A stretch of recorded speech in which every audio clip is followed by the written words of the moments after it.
Assalamualaikum warahmatullahi wabarakatuh. Halo semuanya, pernah nggak sih kalian scroll media sosial niatnya sebentar, tapi tahu-tahu udah tengah malam? Nah, di video kali ini saya akan membahas kasus tentang ketergantungan media sosial yang sering terjadi di kalangan siswa. Dalam studi kasus ini diceritakan bahwa sebagian siswa kelas 12 sering menggunakan media sosial hingga larut malam untuk menonton konten hiburan. Akibatnya, mereka datang ke sekolah dalam keadaan lelah dan kurang fokus saat pembelajaran sedang berlangsung. Dampak sosial dan akademik.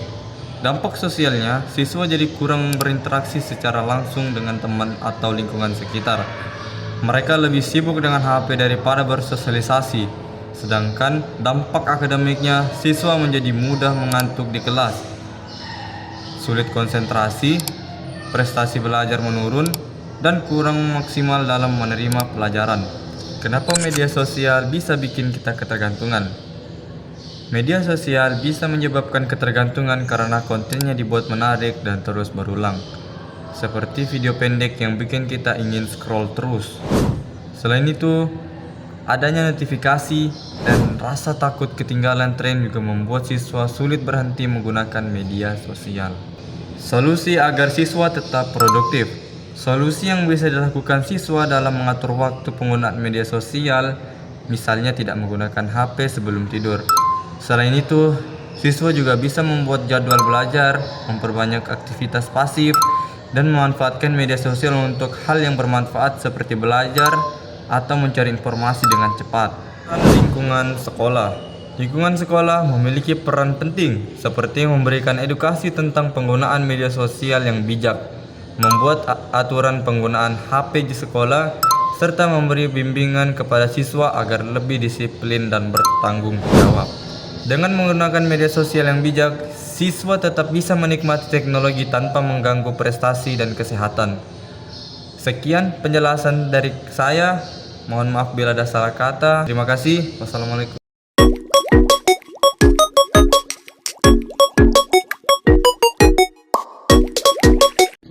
Assalamualaikum warahmatullahi wabarakatuh. Perkenalkan, nama saya Muhammad Wirawan. Saya akan menjelaskan studi kasus 2, yaitu penyebaran informasi tanpa verifikasi. Seorang siswa membagikan informasi dari media sosial tentang isu tertentu tanpa mengecek kebenarannya. Informasi tersebut ternyata tidak benar dan menimbulkan kesalahpahaman di lingkungan sekolah. Ada 4 pertanyaan, yaitu pertanyaan yang pertama. Faktor apa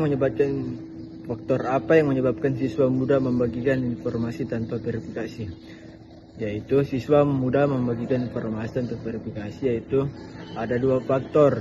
1, terlalu mudah cepat percaya terhadap suatu informasi. Yang kedua yaitu terlalu ingin cepat dibilang teman kalau informasi atau hoaks informasi benar adanya. Soal yang kedua yaitu dampak sosial apa yang timbul akibat penyebaran informasi tersebut. Dampak sosialnya adalah menimbulkan kesalahpahaman sosial dan menyusahkan lingkungan sekolah. Soal yang ketiga adalah bagaimana langkah yang tepat untuk memverifikasi informasi di media sosial. Langkah yang tepatnya adalah mencari tahu benar adanya informasi atau berita yang ada, lalu periksa kembali bahwa informasi sudah benar adanya. Soal yang keempat adalah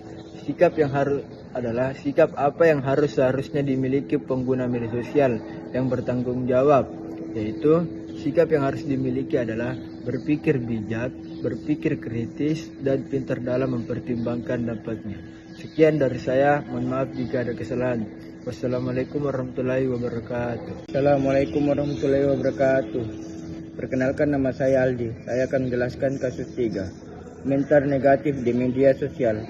Dalam sebuah unggahan media sosial sekolah, beberapa siswa menuliskan komentar yang bersifat mengejek dan merendahkan siswa lain. Hal ini menimbulkan konflik dan suasana tidak nyaman. Ada 4 pertanyaan. Yang pertama, mengapa komentar negatif mudah muncul di media sosial? Dan jawabannya adalah komentar negatif mudah muncul di medsos karena siswa tersebut tidak memiliki rasa tanggung jawab. Yang kedua, dampak sosial apa yang terjadi akibat perilaku tersebut? Dampak sosialnya adalah munculnya konflik, menjatuhkan mental korban dan melanggar hukum. Yang ketiga, bagaimana etika berkomentar yang baik di media sosial.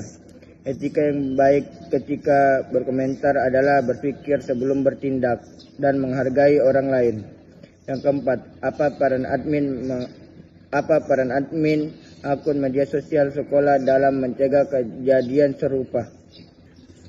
Peran admin adalah memberi informasi tentang cyberbullying, menghapus komentar negatif, dan menfilter komentar. Wassalamualaikum warahmatullahi wabarakatuh. Kenalkan, saya Rafli. Saya di sini akan menjelaskan tentang studi kasus keempat, yaitu privasi dan keamanan data. Di mana kasusnya seorang siswa mengunggah data pribadi seperti alamat dan nomor telepon di akun media sosialnya. Dan tanpa ia sadari, akun tersebut telah digunakan oleh pihak yang tidak bertanggung jawab. Pertanyaan nomor 1. Mengapa menjaga privasi data di media sosial sangat penting? Ya, penting karena untuk mencegah kebocoran data pribadi dan penyalahgunaannya. Jika informasi tersebut bocor di orang yang salah, maka dampaknya sangat besar hingga hilangnya data tersebut. Pertanyaan kedua, risiko apa saja yang muncul akibat membagikan data pribadi? Jawabannya, risiko yang muncul adalah seperti pencurian identitas dan penipuan. Juga kerugian pada diri kita sendiri. Selanjutnya, pertanyaan ketiga. Bagaimana cara melindungi data pribadi di media sosial? Yaitu menggunakan kata sandi yang kuat dan mudah diingat, serta hati-hati terhadap link penipuan. Selanjutnya adalah nomor 4, yaitu apa dampak sosial jika penyalahgunaan data pribadi terus terjadi. Jawabannya adalah kerugian besar seperti tersebarnya informasi pribadi dan kelainan psikologis karena data pribadinya bocor dan ia bisa stres sehingga yang menyebabkan dia akhirnya bunuh diri. Oke, sekian dari saya. Wassalamualaikum warahmatullahi wabarakatuh.